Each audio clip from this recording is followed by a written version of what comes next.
আসসালামু আলাইকুম বন্ধুরা, সকালবেলায় ঘুম থেকে উঠেই দেখতে পাচ্ছেন বিছানা থেকে নেমে আস্তে আস্তে করে নেমে মশারিটা ঠিক করার জন্য আমি প্রস্তুতি নিচ্ছি। আর ঘুম থেকে উঠেও দেখি লাইট জ্বালানোই ছিল, রাত্রি লাইট জ্বালায় দিয়ে ঘুমায় গেছিলাম, কারণ ঘুম থেকে উঠেই দেখি কারেন্ট আসছে। তো কারেন্ট কখন যায় কখন আসে, বর্তমান কারেন্টের খুব সমস্যা। আপনাদের এলাকায় কী অবস্থা জানাবেন অবশ্যই কমেন্ট করে। তো মোবাইলটা হাতে নিয়ে দেখলাম কেউ কোনো ফোন কল করছিল কি না, তো আসলে কেউ ফোন দেয় নাই। গরিব মানুষকে কি আর ফোন দেবে না দেবে দেখার বিষয় নাই, তাই দরজাটা খুললাম। খুলে একটু বাইরেরটা আপনাদেরকে দেখাই। এই যে হচ্ছে আমাদের বাইরের পরিবেশ। এরপরে ব্রাশ নিলাম, ব্রাশ নিয়ে ব্রাশ করার জন্য রেডি হয়ে গেলাম। বের হয়ে দেখি আমার চাচা চাকা খোলার জন্য অনেক চেষ্টা করতেছে, কিন্তু চাকা খুলতে পারতেছে না। পরে তাকে একটু ইউনিক পরিবেশের বুদ্ধি দিলাম যে কিভাবে খোলা যায় না যায়, সেভাবে বুদ্ধি দিয়ে তাকে খোলার জন্য চেষ্টা করলাম। সে পরে খুলে ফেলেছে। পরে গিয়ে দেখি আমার আম্মু ধান সেদ্ধ করতেছে আমার চাচার জন্য। আমার চাচার জমিনে ধান কেটে নিয়ে আসছে, ওগুলো সেদ্ধ করার জন্য আর কি রেডি করছে। তো সেদ্ধ করতেছে, পরে বললাম ভাত খাবো। মুখ ধোয়ার পরে ভাত খাওয়ার জন্য আর কি বললাম। পরে দেখি আরেক চাচা আবার ধান চারিতে দিছে, সেটা হচ্ছে পানি দেয় নাই। পরে বললাম যে ধানের কী অবস্থা নাকি, এগুলো দেখলাম। তারপরে হচ্ছে আমার যে শখের গাড়িটা, এই গাড়িটা অনেক দিন থেকে 15-16 দিন থেকে পড়ে আছে। আজও পর্যন্ত ব্যাটারি ম্যানেজ করতে পারি নাই। ব্যাটারি কথাবার্তা হয়েছে কিন্তু পারি নাই। পরে মুখ দিয়ে আসলাম, এসে যে ভাত রেডি আমার জন্য, ভাত খাবো এখন। ভাত খেতে বসলাম, একটু একটু করে ভাত খাইতেছি। খাইতে খাইতে প্রায় ভাত খাওয়া প্রায় শেষের দিকে আর কি। ভাত খাওয়া শেষ হলে আমার গাড়ির চাকাটা পরিবর্তন করব, সেই রকম একটা মনোভাব নিয়ে ভাত খাইতে বসছিলাম। তো এখন চাকা পরিবর্তন করার জন্য ঘর থেকে চাকা বের করতে গেছি।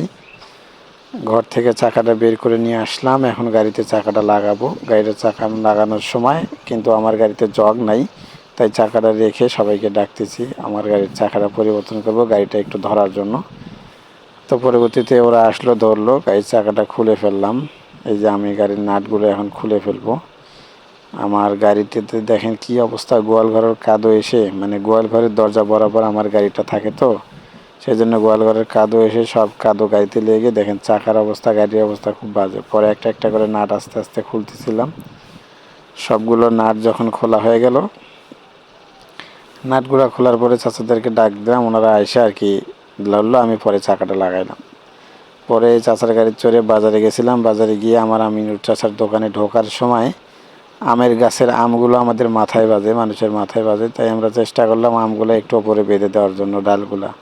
পরে সেটা করলাম, আমের ডালগুলো ওপরে বেঁধে দিয়ে পরে দেখি আরেকজন দোকান নিয়েছে এখানে। ওই দোকানের খুঁটিটা ভাসানোর চেষ্টা করতেছে, পানি নাকি ভেতরে ঢোকে। পরে আমরা সেটাতে একটু হেল্প করলাম, ঠিক আছে। আমরা ভালো কাজ দেখলে কোনো সময় বসে থাকার চেষ্টা করি না, অবশ্যই হেল্প করি মানুষকে। পরে ওই কাজটা করার পরে আমরা সবাই মিলে বাজারে যাচ্ছি, সটিবাড়ি বাজারে। আমার আমিনুর চাচার ফেসবুক পেজে মনিটাইজেশন চলে এসেছে, সেই জন্য একটা ব্যাঙ্ক অ্যাকাউন্টের প্রয়োজন আমাদের। ব্যাঙ্ক অ্যাকাউন্ট এবং টিন সার্টিফিকেট, এগুলো সেট আপ করার জন্য। টিন সার্টিফিকেট অলরেডি আমি কমপ্লিট করেছি। আর ব্যাংকের কাগজপাতি লাগবে, এখন একটা ব্যাঙ্ক অ্যাকাউন্ট নাম্বার এবং ব্যাংকের সুইফট কোড লাগবে। পরবর্তীতে ব্যাংকের কাজ সেরে আমরা আসছি, যে আমার পেছনে ছোটো ভাইকে দেখতেছেন, এই ছোটো ভাইকে নিয়ে উপজেলা নির্বাচন কমিশনে। নির্বাচনের আগে ওর ভোটার আইডি কার্ডের জন্য জমা দিয়ে গেছিলাম কাগজপাতি। এখনও সেই কাগজপাতির কী অবস্থা আছে না আছে সেটা দেখার জন্য আমরা নির্বাচন কমিশন অফিসে চলে এসেছি। ওখান থেকে আমাদের কোনো কাজ নেই, আমরা ফিরে আসছি দোকানে। পরে দোকানে এসে আমিনুর আমার থেকে হটস্পট নিয়ে কাজ করতেছে, আর আমি এখানে সোফার মধ্যে শুয়েছিলাম। কিছুক্ষণ রেস্ট করার পরে আমরা বাড়িতে গেছি। যাই হোক, ভিডিওটা কেমন লাগলো সবাই লাইক কমেন্ট করে যাবেন।